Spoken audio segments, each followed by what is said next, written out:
Empezamos Código Salud y empezamos con el primer tema del día. Los psicólogos infantiles son expertos que se encargan de entender y explicar el desarrollo y el comportamiento de un menor. Es decir, que hoy vamos a abordar cómo llevar a tu hijo a la cama sin obligarlo. Por el contrario, vamos a entender su proceso mental y sabremos algunas recomendaciones para hacer que duerma solo de forma natural. La educación de los hijos sin duda resulta una de las partes más complejas de ser padres, y lograr que duerman en su propia habitación sin duda implica un gran reto. Algunos factores como el miedo a la oscuridad o la ausencia de la figura protectora de sus padres son suficientes para que los niños se nieguen a dormir solos. Por ello, te presentamos algunas estrategias respaldadas por especialistas para lograr que tus hijos duerman solos en su habitación. Una de ellas implica preparar el terreno para que los pequeños duerman. Esto quiere decir que lleguen a la hora de dormir con un entorno agradable, con la digestión hecha y sin actividades físicas estimulantes. Algunos expertos sugieren comenzar con este hábito desde temprana edad, ya que de esta forma el proceso de adaptación es más sencillo y coherente con su crecimiento. El apoyo con objetos quitamiedos, como un oso de peluche o una frazada suave, también pueden resultar determinantes para que los niños dejen la habitación de sus padres y prefieran la suya. Otra fórmula efectiva es fomentar la autonomía de los pequeños a lo largo del día, con actividades que puedan resolver por sí mismos. Con esto ganarán confianza y convivir con la soledad dejará de ser un problema. Heraldo Media Group. Parece que no, pero es un tema muy importante, sobre todo para los papás primerizos, los papás y las mamás que recientemente tienen un bebé y quienes ya tienen hermanitos y cosas así. No todos los niños son iguales, uno reacciona de diferente forma y uno a lo mejor se acopla muy bien a irse a la cama, a irse a su propia habitación y habrá quien no lo haga. ¿Qué hacer ante esta situación? Por eso hemos invitado a Romelia Rubio, ella es psicóloga en sueño infantil, para platicar directamente de este tema. Querida Romelia, bienvenida, muchísimas gracias por estar en Código Salud. Muchas gracias a ti por la invitación, Mariano. Al contrario, qué bueno que destines parte de tu apretada agenda para venir a platicar con la audiencia del Heraldo Televisión. Gracias. Cuando un papá es primerizo, desconoce mil cosas y se enfrenta a uno y un sinfín de retos y le pregunta a uno a la mamá, a la suegra, a la hermana que ya es mamá, etcétera, etcétera, etcétera. Y vamos aprendiendo conforme la marcha. Una de las cosas que creo le interesa a un papá es saber en qué momento, por ejemplo, un bebito, un niño, ya no duerme con nosotros, se tiene que pasar a su cama y después de este proceso a lo mejor ya a su habitación. Así es. ¿En qué momento sucede esto? Fíjate que justamente en su cama o bueno, en su propio espacio tienen que dormir desde que nacen, por una cuestión de seguridad. Cuando son muy bebitos, se recomienda hacer colecho, pero en su propio espacio. O sea, hay unas cunitas que se colocan al lado de la cama que funcionan muy bien porque favorecen lactancia, porque permite a la mamá estar al pendiente del bebé, pero el bebé seguro y la mamá en su propio espacio. O sea, la recomendación general es que desde que nacen, desde que tienen un día de nacidos, su propia camita, porque hay gente que aprovecha y los tiene en su regazo, por ejemplo, o duermen en medio entre el papá y la mamá. Exacto. ¿Qué tan bueno, qué tan malo es esto? Fíjate que no se recomienda porque justamente sucede que muchas veces las mamás vienen de un cansancio muy importante después de todo el embarazo, después del parto, etcétera, y muchas veces los duermen en la propia cama. Y lo que sucede es que puede haber riesgo de atrapamiento del bebé, o sea, aplastamiento inclusive. Por eso es que se recomienda que cada quien esté en su propio espacio. Entonces, a partir de los 6 meses hasta el año más o menos es que se recomienda ya pasarlos a su propia habitación, de ser posible. Si esto no es posible, se puede delimitar el espacio del bebé para que justamente cada quien comparta su propio espacio. Y cada quien tenga su propio espacio, perdón. Entonces, a partir del año ya, digamos, se recomienda hacer la transición a su propio cuarto porque de lo contrario los bebés empiezan a desarrollar una costumbre por el ambiente en donde duermen. Entonces, ¿qué pasa si se nos fue a 2 años, a 3 años y sigue durmiendo con nosotros? Difícilmente va a aceptar cambiarse de habitación. Exacto. Él va a querer seguir, aunque sea en su cama o su cuna, si es el caso, pero en la habitación de los papás. Exactamente. Entonces, para todos aquellos papás que quieren hacer la transición, que quieren pasar a sus niños a sus propios cuartos, entonces hay varias formas de hacerlo. Dependiendo del nivel de costumbre que tenga el bebé o dependiendo del nivel de ansiedad que pueda llegar a manejar por separación, es lo que tenemos que hacer. Vamos a irnos desde el niño que tiene muchísima ansiedad y que no sabe estar sin sus papás, Lo que hay que hacer es que probablemente vamos a tener, o sea, vamos a hacer la transición del niño a su propia habitación, pero uno de los papás se va a ir con él temporalmente, es decir, 3 días más o menos, se va a dormir él junto a él. No con él. No con él. Junto a él. Junto a él. Entonces se puede poner, por ejemplo, si se tiene una cama al lado, puede ser, si se tiene un sleeping bag, o sea, algo que te permite estar cerca, pero cada quien independiente. El niño inmediatamente va a percibir que uno de sus papás continúa con él, Exacto. aunque tiene un nuevo escenario para dormir. Exactamente. Entonces ahí la transición la hacemos suavemente, porque justamente algo que no se recomienda es dejar a los niños de un día para otro, meterlos a sus propias camas, a sus propios cuartos, perdón, y dejarlos ahí, porque la ansiedad por separación es real, o sea, los niños realmente están acostumbrados a los papás, entonces no queremos este shock. Entonces queremos que sea suave. Entonces ya que el papá está durmiendo con el niño 3 días en su propia habitación, entonces ahí empezamos a separarnos poco a poco. Pero dime una Entonces, cosa, Romelia, ¿qué puede ocurrir, por ejemplo, en caso de un bebito, un niño muy chiquito, que lo separas de manera abrupta de la habitación o de sus papás? ¿Qué le puede pasar, sobre todo si está manejando estos niveles tan altos de ansiedad?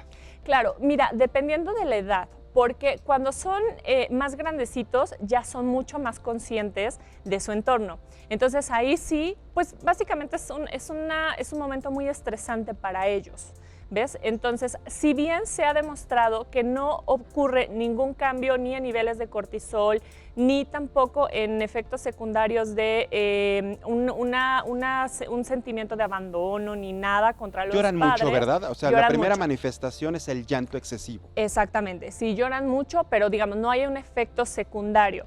Sin embargo, si son más grandes, entonces sí es mucho más duro para ellos. Entonces, por eso, si tenemos, digamos, si ya nos pasamos hacia los 2 años, hay que hacer esta transición suave. Si son más pequeños, a mí me gusta hacer también la transición suave.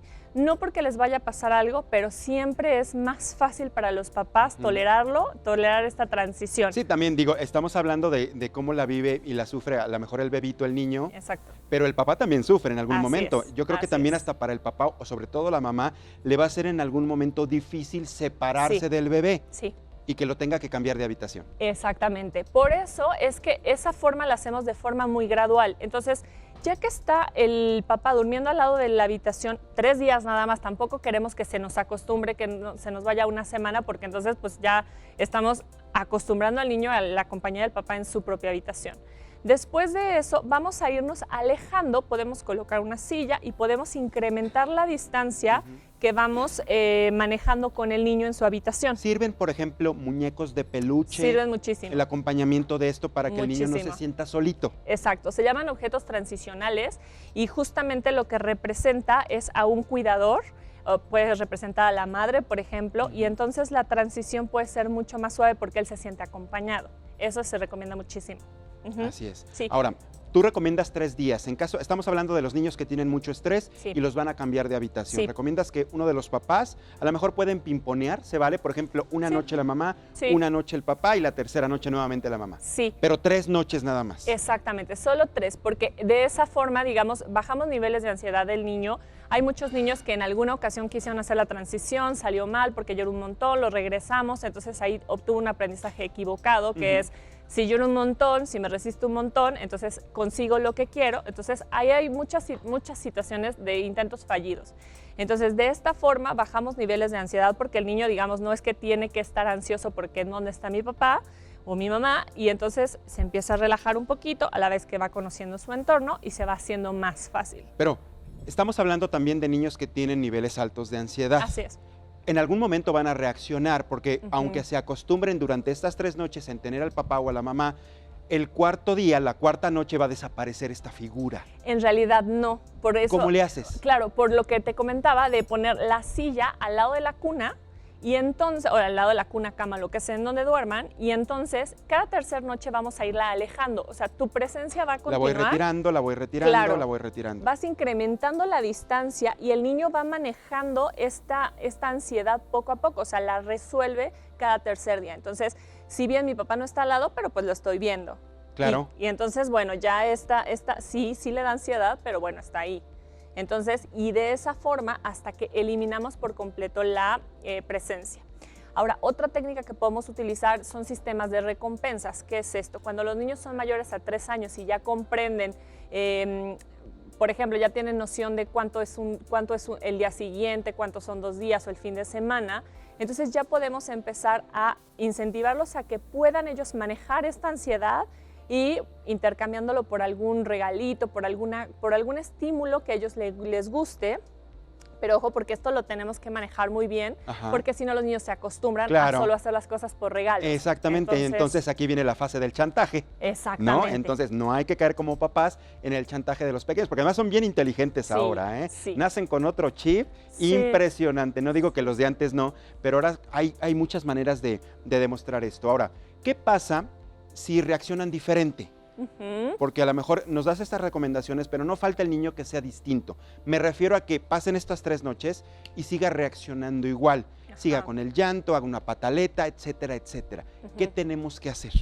Esta técnica sirve para los niveles de ansiedad más grandes. O sea, digamos... sí funciona. Sí funciona, 100% funciona. Fabuloso. O sea, los papás, mientras sean constantes y consistentes, lo logran, pero tienen que serlo. O sea, eso es lo importante. Por eso todo mi trabajo, cuando yo trabajo con los papás y los ayudo a hacer esta transición, es una cuestión de constancia. O sea, sí nos fue mal, sí fue difícil la noche, pero vamos a seguir y vamos a seguir.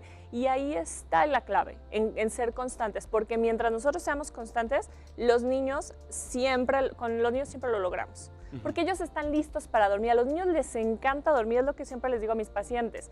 Solamente que necesitan saberlo. O sea, no saben que les gusta, pero les encanta. Después ellos solitos van, agarran su mantita o lo que sea y se meten ellos solos a la cama o empiezan a cantarse su propia canción y se van a dormir ellos solos. Y se acurrucan solitos, se tapan solitos, lo hacen de una manera natural. Claro, exacto. Cuando no tienen esta ansiedad y no sé cómo dormirme solo, ¿no? Cuando ya bajamos esta parte. Hay familias que tienen, por ejemplo, 2 habitaciones, viven quizá en algún departamento, papá y mamá, y tienen 2 niños. Sí. Yo creo que a lo mejor, ya me dirás con especialista, funciona mejor porque a lo mejor el hermanito ya se empieza a acostumbrar de que duerme en la misma habitación que el otro hermanito o hermanita. Sí. ¿Funciona igual? Funciona igual. Lo que pasa es que generalmente la asociación es con los papás, porque he tenido muchos pacientitos que comparten habitación con 1 o 2 hermanos inclusive, y eso les resulta exactamente lo mismo. Lo que ellos quieren es la cercanía la figura de los del papás. papá o la mamá. Exactamente, pero justamente lo que tienes que hacer, así duerman acompañados o solos, es este proceso. No importa, y claro, ya después los niños entienden que no están solos, que están sus hermanos y puede llegar a ser más fácil. Ahora, también es cierto que puede llegar este bebé por el proceso mismo, pues a despertar a los otros hermanitos. Yo ahí les diría que, bueno, puede durar unos días en que nos altere el sueño a todos, pero no pasa nada porque estamos trabajando por una meta. Y la meta en verdad, tiene muchísimos beneficios para todos. O sea, los niños necesitan dormir, no es una cuestión de capricho de los papás, de, ay, ya tengo sueño. No, o sea, no nada más es que los papás también necesitamos dormir, también los niños lo necesitan. Ahora, es importante saber que estás hablando de la fase nocturna. Así es. En el día, pueden dormir igual, pueden dormir en la habitación del papá, la mamá, aunque no se encuentren, o también consideras importante que aunque sea de día, también los pasen a su habitación. Fíjate que con las siestas pasa algo muy particular, porque en las siestas el sueño es un poco más difícil porque no tenemos el efecto melatonina que tenemos durante la noche. Entonces el sueño, la presión de sueño va y viene. Entonces, como pueden estarse casi durmiendo, pero si algo no les gustó, se despiertan y ya no se quieren volver a dormir. Y en el día hay más ruidos, hay más distractores, etcétera, etcétera. Exacto, está el estímulo del juego, si estuvieron jugando previamente o si saben que está el jueguito esperándolos, entonces se vuelve un poco más difícil. Pero los niños generalmente aprenden a desarrollar diferentes formas de dormirse en el día que en la noche. Muchos niños que, por ejemplo, duermen bien en la guardería, duermen solos, sin arrullo, sin leche, sin nada, tienen un montón de potencial. O sea, los papás tienen como la mitad del trabajo resuelto. ¿Cuando los llevan a guarderías? ¿Sí? En las guarderías lo manejan bien el sueño de los niños. ¿Qué significa bien? Que se duerman solos, sin arrullo, sin leche, etcétera. Entonces se vuelve mucho más fácil para los niños, pues solamente continuar con esto que ya saben, que ya desarrollaron en el día para la noche. Entonces, respondiendo a tu pregunta, se vale que los niños duerman como sea. Si están en edad de siesta, la recomendación es que la duerman. ¿ok? Como sea, porque la siesta influye muchísimo en el sueño de la noche. Entonces, es súper importante que la duerman. Después, ya una vez que una vez que están durmiendo fácilmente en la noche, sí se pueden llegar a utilizar las mismas estrategias durante el día para ayudarlos a dormir. Pero de momento yo les diría, resuelvan el tema de la noche y después trabajen con las siestas. Y eso es bien importante. Sí. Ahora, ya que estamos hablando del sueño, vuélvenos a recordar qué tan importante es la postura, precisamente para evitar la famosa o llamada muerte de cuna, que es bien importante. Ya nos comentabas que de preferencia que no se duerman los bebitos en medio de los papás porque puede ocurrir ahogamiento, aplastamiento, etcétera. Recuérdanos, ¿cómo tiene que ser la postura para que un bebé duerma? Para saber que está bien, está respirando y no puede llegar a presentarse una muerte de cuna. ¿Y cuánto es el tiempo importante, el tiempo real que tiene que dormir, sobre todo en la noche? Ok, mira, la posición adecuada y recomendada es boca arriba. ¿Okay? Los niños tienen que dormir boca arriba, no se vale hacer trampa, ponerlos de ladito, porque ¿qué sucede?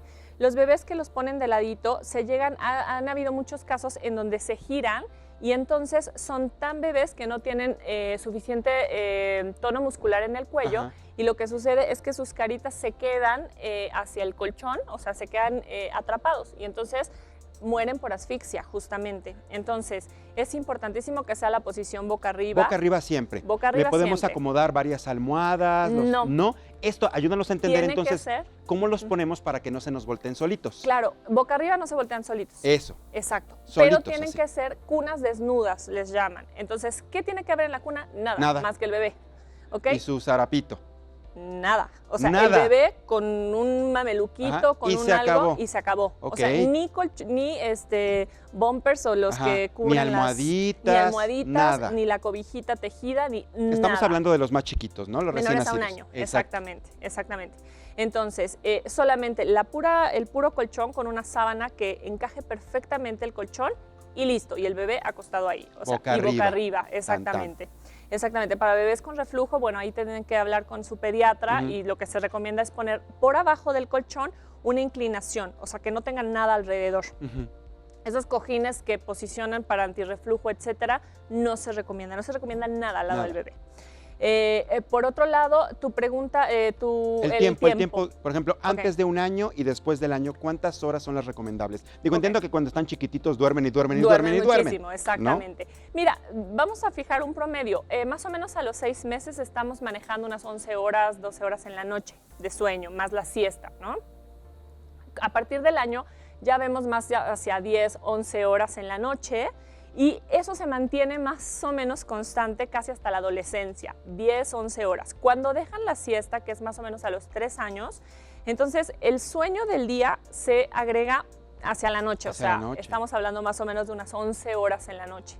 Entonces esto es importantísimo que los papás lo sepan, que tengan expectativas realistas de los niños. Hay veces que los papás esperan que duerman toda la noche, no sé, 12, 13 horas, y eso también genera problemas de sueño. Cuando un niño pasa demasiado tiempo en su cama o en su cuna, entonces empezamos a ver despertares en la noche porque el niño claramente no tiene sueño porque está pasando 12 o 13 horas que el niño no puede dormir, o sea, necesita un poco menos de sueño. Por eso es súper importante que revisen las indicaciones de sueño. Yo invito a los televidentes a que puedan ver, consultar las necesidades de sueño en mi página web o en cualquier página que sea de información fidedigna, oficial, y entonces ellos puedan observar cuánto tiempo necesitan dormir. Pero en resumen, más o menos estamos hablando sobre unas 10, 11 horas a partir del año que tienen que dormir en la noche. No, y es bien importante porque finalmente esto resuelve muchos asuntos, empezando por la